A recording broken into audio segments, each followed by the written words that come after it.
प्रिय छात्रों नमस्कार। एनसीईआरटी गणित कक्षा 10वीं में आपका स्वागत है। आज हम लोग प्रश्नावली 1.1 का प्रश्न क्रमांक 3 करेंगे, जिसमें दिया गया है किसी परेड में 616 सदस्यों वाली एक सेना आर्मी की टुकड़ी को 32 सदस्यों वाले एक आर्मी बैंड के पीछे मार्च करना है। दोनों समूहों को समान संख्या वाले स्तंभों में मार्च करना है। उन स्तंभों की अधिकतम संख्या क्या होगी जिसमें वे मार्च कर सकते हैं। तो स्तंभों की अधिकतम संख्या जो है वो 616 और 32 का एचसीएफ होगा, क्योंकि इसमें शब्द आया है अधिकतम, और अधिकतम से आपको याद रखना है एचसीएफ जो होता है उसका मतलब होता है हाईएस्ट कॉमन फैक्टर, और जिसमें हाईएस्ट का मतलब भी होता है अधिकतम। तो यहाँ से आप इसको कर सकते हैं, इसको आप यहाँ पर देख सकते हैं। हमें अधिकतम स्तंभों की संख्या ज्ञात करनी है और इसलिए हमें एचसीएफ ज्ञात करना होगा। अब हमें एचसीएफ क्यों ज्ञात करना होगा? क्योंकि एचसीएफ में एच का मतलब होता है हाईएस्ट, और जो हाईएस्ट है इसका मीनिंग ही होता है अधिकतम। तो जब भी हमें अधिकतम ज्ञात करना हो तो हम एचसीएफ निकालेंगे, और एचसीएफ हमें निकालने की विधि पता है। हम लोगों ने यूक्लिड विभाजन प्रमेय का और यूक्लिड विभाजन एल्गोरिथम को स्टडी किया हुआ है। तो इस तरीके से आप 616 और 32 के जो है एचसीएफ निकालेंगे और वही अधिकतम संख्या होगी। तो हम इस तरीके से इसमें लिखेंगे, इसको हम सॉल्व करना शुरू करते हैं। स्तंभों की अधिकतम संख्या जो है वो 616 और 32 का एचसीएफ होगा। तो आइए हम 616 और 32 का एचसीएफ निकाल लेते हैं। तो एचसीएफ निकालने की विधि में सबसे पहले हम दोनों संख्याओं को ध्यान से देखते हैं और इसमें बड़ी संख्या कौन सी है देख लेते हैं। तो बड़ी संख्या 616 है और छोटी संख्या 32 है। तो हम इस तरीके से इसको लिखेंगे, 616 बड़ी है और 32 छोटी है। तो इसमें हम रफ का इस्तेमाल भी करेंगे और रफ में हम इसका भाग देंगे। तो यहाँ पर 616 और 32 में 616 जो है बड़ी है, तो हम यहाँ पर इसका भाग देंगे। 616 और 32 से भाग दिया जाएगा। अब यहाँ पर देखते हैं कि कितने बार जाएगा। तो 32 एकम 32 ही हो जाएगा। अब यहाँ पर जो बचेगा 29 बचा। इसके बाद ये जो 6 है इसको हम यहाँ पर लिख देते हैं, एक बार फिर से जाएगा।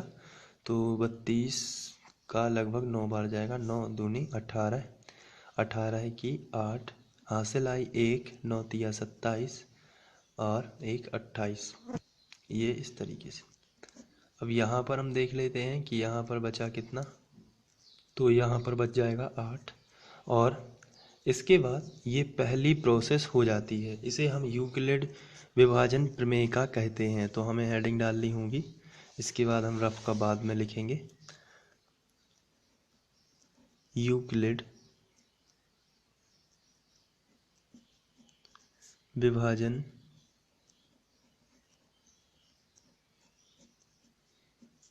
एल्गोरिथम से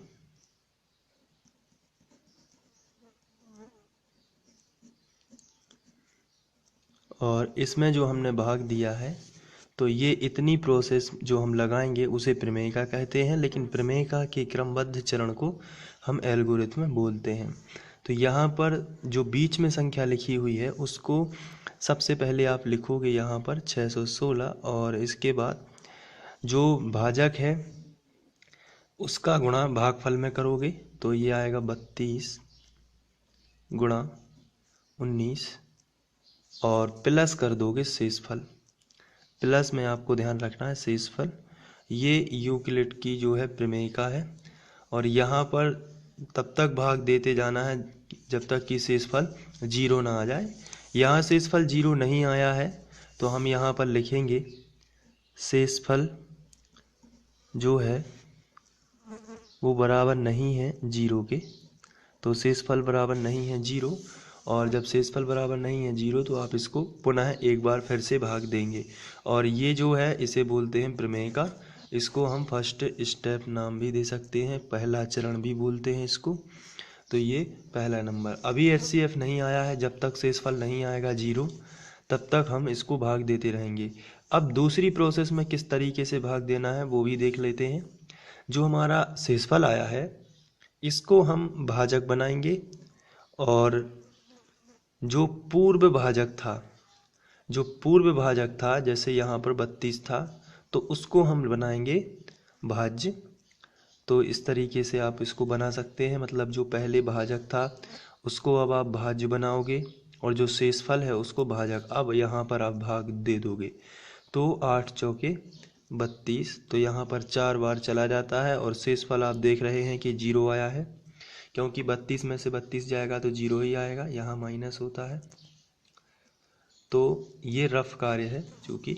अब यहाँ पर हम सेकंड जो चरण हमारा दूसरे नंबर का बना हुआ है, यहाँ पर आप लिखोगे बीच वाली संख्या पहले लिखना है। जैसे यहाँ पर बीच वाली संख्या 616 हमने पहले लिखी थी, ठीक उसी प्रकार हमें बीच वाली संख्या, अब इतनी प्रोसेस में बीच वाली संख्या जो है वो 32 है, तो आप 32 पहले लिखोगे और इसके बाद जो पहली संख्या इसका गुणा आखिरी वाली संख्या में, यानी 8 गुणित 4 और प्लस में शेषफल आता है। जैसे यहाँ हुआ था पहली संख्या का गुणा आखिरी वाली संख्या, इसका मतलब ये होता है कि भाजक का गुणा भागफल में प्लस शेषफल, और ये भाज्य के बराबर होता है।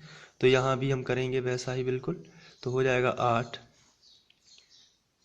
गुणित 4 और प्लस में आएगा 0, ये शेषफल है।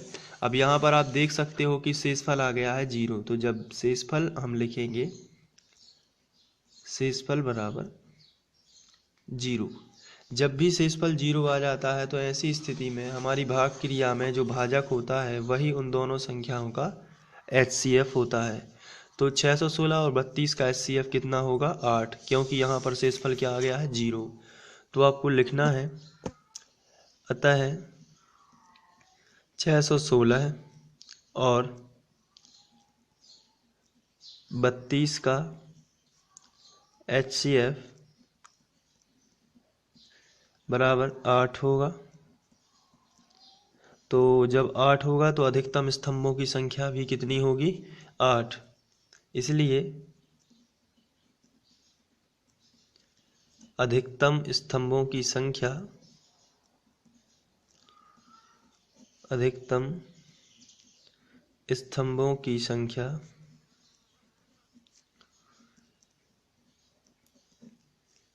8 होगी। तो यहाँ पर अधिकतम स्तंभ जो हैं वो 8 बनेंगे और उसमें सेना मार्च करेगी। तो ये था तीसरा क्वेश्चन, और इसमें आपको ये समझ में आ गया होगा। और इस क्वेश्चन की यदि आपको नोट्स बनाना है तो नीचे डिस्क्रिप्शन में आपको लिंक दी हुई है, वहाँ जाके आप इसके नोट्स बना सकते हैं और इसको लिख सकते हैं।